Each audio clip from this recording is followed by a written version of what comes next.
The benchmark everyone's using to compare ChatGPT-5 and Claude 3.2 is completely broken, and neither company wants you to know.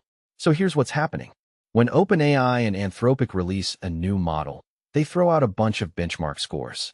MMLU, Human Eval, GSM 8K. You've probably seen these names thrown around in their press releases. And most of us just trust them.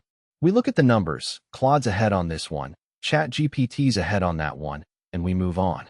But last month, a researcher named Ethan Mollick did something wild.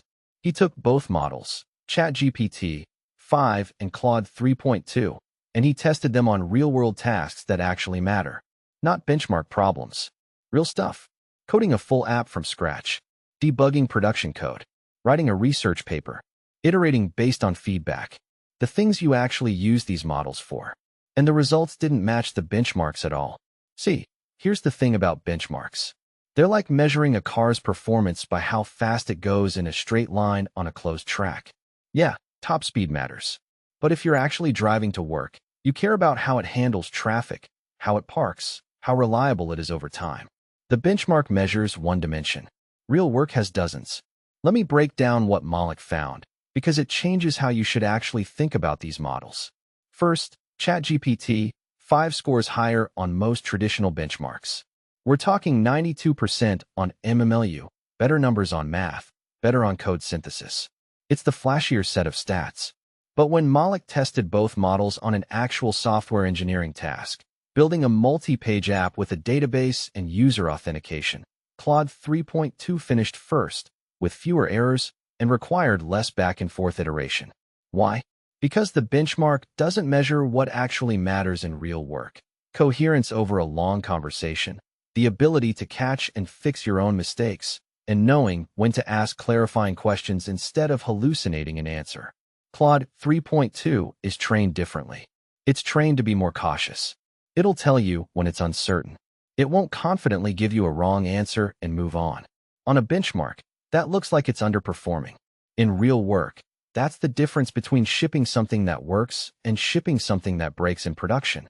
Second benchmark trap, the models are tested on fixed problems. Same dataset every time. ChatGPT-5 has been trained on data that probably includes examples of these benchmarks or similar problems. Not cheating exactly, but the model has seen patterns that look like these tests. Claude's training data is more recent and more carefully curated, so there's less overlap. That makes Claude look worse on benchmarks, but better at genuinely new problems. Third thing nobody talks about, context window and reasoning depth. ChatGPT-5 has a bigger context window. It can hold more information in its memory during a conversation. That sounds like a win. But bigger isn't always better. A bigger context window means the model has to process more information, and sometimes that makes it slower and less precise on the actual task. Claude 3.2 uses a smaller context window more efficiently. Again, benchmarks don't measure efficiency. They measure raw output. And here's the most important part. Neither company is lying about their benchmarks. The numbers are real, but they're measuring what the models are optimized to be good at, not what you actually need them to be good at.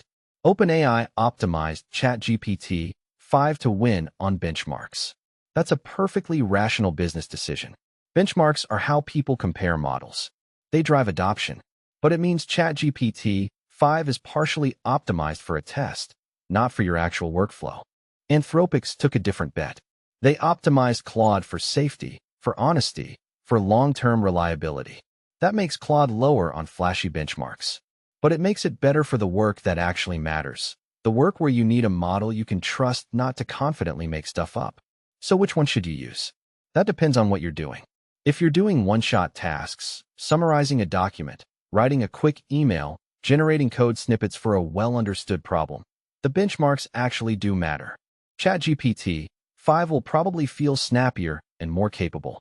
But if you're doing iterative work, if you're building something complex, if you're doing research or writing where you need the model to catch errors and admit uncertainty, Claude 3.2 is the one that's actually better, even though the benchmarks say otherwise. The real benchmark test, the one that matters, is this. Give both models a task you actually care about. Spend an hour with each one. See which one gives you work you can trust without fact-checking every sentence.